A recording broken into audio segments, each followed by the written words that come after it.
The night did not knock before entering his life, it collapsed into it, carrying rain, silence, and the weight of years that had learned how to survive without asking for help. He stood in the doorway of a small, dimly lit house at the end of a tired street, the kind of street where porch lights flicker like hesitant promises. The air smelled of wet dust and old memories. Inside that house was a woman who had forgotten what it felt like to rely on someone else, and outside stood a man who had spent his life believing he was only ever temporary in other people's stories. Neither of them knew that this moment, quiet and unannounced, would change the shape of their futures forever. Before the story continues, take a moment to pause. If you believe in kindness, in second chances, and in the quiet power of showing up for someone when they least expect it, please like this video, share it with someone who needs hope today, leave a comment, and subscribe to the Kindness Chronicles. Your support keeps stories like this alive. He had not planned to be there. His day had already been long, heavy with the familiar ache of trying to matter in a world that kept moving past him. He worked jobs that barely remembered his name, fixed things that broke again, and returned each night to a rented room that echoed with absence. People often described him as reliable, but never essential. When he offered help, it was usually accepted with polite distance, as if everyone expected him to leave eventually. Over time, he learned to expect that too. The house belonged to her, though ownership was a generous word. It was more like a shelter she had built around herself, brick by brick, after life had taken too much too fast. 2 years earlier, everything had fallen apart in a single season. Loss had arrived without warning, leaving behind paperwork, unanswered questions, and nights that felt too large to survive alone. Friends checked in at first, then less often. Family lived far away, or emotionally further still. Eventually, it was just her and the routine she clung to like a life raft. The house reflected her life perfectly. Clean but tired. Orderly but lonely. The walls carried the quiet hum of days spent in silence, the kind that presses against your ears until your own thoughts become too loud. She had learned how to fix small things herself, how to move furniture alone, how to pretend that independence was the same as strength. But some evenings, especially when the rain came down hard, the weight of doing everything alone settled deep in her chest. When he arrived that night, soaked and uncertain, it was not romance that hung in the air. It was vulnerability. She saw it immediately in the way he stood, careful not to intrude, eyes scanning the floor as if apologizing for taking up space. And he saw it in her too, in the way she held herself together with practiced calm, as if one wrong word might cause everything to spill out. Their connection did not begin with grand gestures or instant comfort. It began with necessity. A broken pipe that had finally given up after weeks of dripping. A storm that made waiting until morning impossible. He had been recommended by a neighbor, someone she barely knew but trusted enough to accept the number. When he stepped inside, tools in hand and doubt in his posture, the house seemed to hold its breath. As he worked, the silence between them was thick, but not uncomfortable. It was the kind of silence that acknowledges pain without demanding explanations. He fixed what he could, moving carefully through the space as if it were sacred.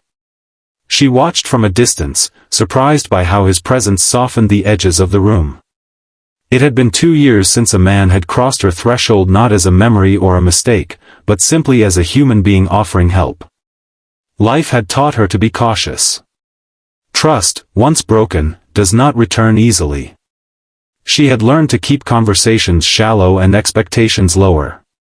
But something about the way he focused on the task, the way he did not rush or demand attention, made her feel safe in a way she had almost forgotten was possible. For the first time in a long while, she did not feel like she had to hold the world together by herself. For him, the night was unexpectedly grounding. Fixing things had always been his language, the way he proved his worth. But this felt different. He was not just repairing a pipe, he was stepping into someone else's carefully guarded world. The house seemed to respond to his presence, as if it too recognized the relief of shared responsibility. He realized how starved he had been for a place where his presence mattered beyond utility. The challenges did not disappear with that first night. Life does not work that way. The pipe was fixed, but the deeper cracks remained. She still woke up to mornings heavy with loneliness. He still returned to uncertainty and financial strain. They both carried histories that did not simply fade because of one moment of connection.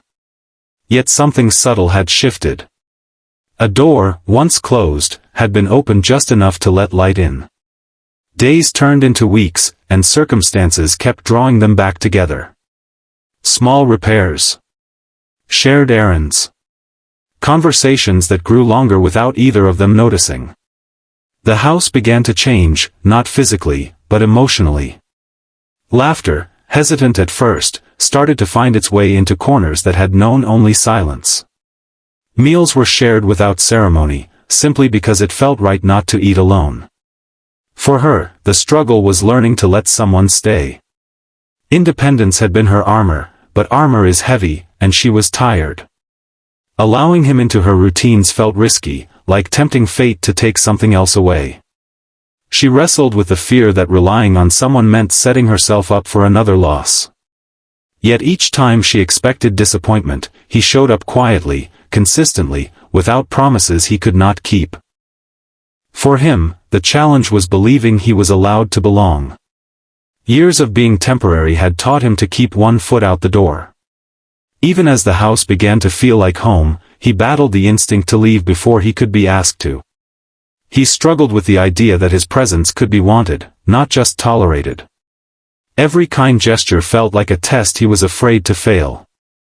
The turning point did not arrive with drama, but with exhaustion. One evening, after a day that had drained them both, the walls seemed to close in again. The weight of past losses and future fears pressed down hard. It was then that the truth surfaced, not in words spoken aloud, but in shared understanding. She had spent 2 years surviving without companionship, convincing herself she did not need anyone. He had spent his life offering pieces of himself without ever being invited to stay whole. In that moment, something broke open. Not painfully, but honestly. They realized that being strong did not mean being alone, and being kind did not mean disappearing afterward. The house no longer felt like a place marked by absence. It became a space of rebuilding, where two imperfect people allowed themselves to lean on each other without guarantees. As time passed, the transformation became visible. The porch light stayed on longer. The rooms felt warmer. Friends noticed the difference in her voice, the ease in his posture. They were not healed completely, but they were healing together. The house, once a symbol of isolation, became proof that life could begin again quietly, without spectacle. The true power of their story was not romance in the traditional sense, but companionship rooted in respect and patience. They did not save each other. They simply stood side by side long enough to remember who they were before life taught them to be afraid. In choosing to stay, they gave each other something rare, permission to hope again. If this story has reached you, if it has stirred something tender or reminded you of your own moments of quiet courage, please take a second now to like the video, share it with someone who might need it, and subscribe to the Kindness Chronicles. Your engagement helps stories of compassion and second chances find their way to those who need them most. As the night settled once more over the small house at the end of the street, it no longer felt heavy.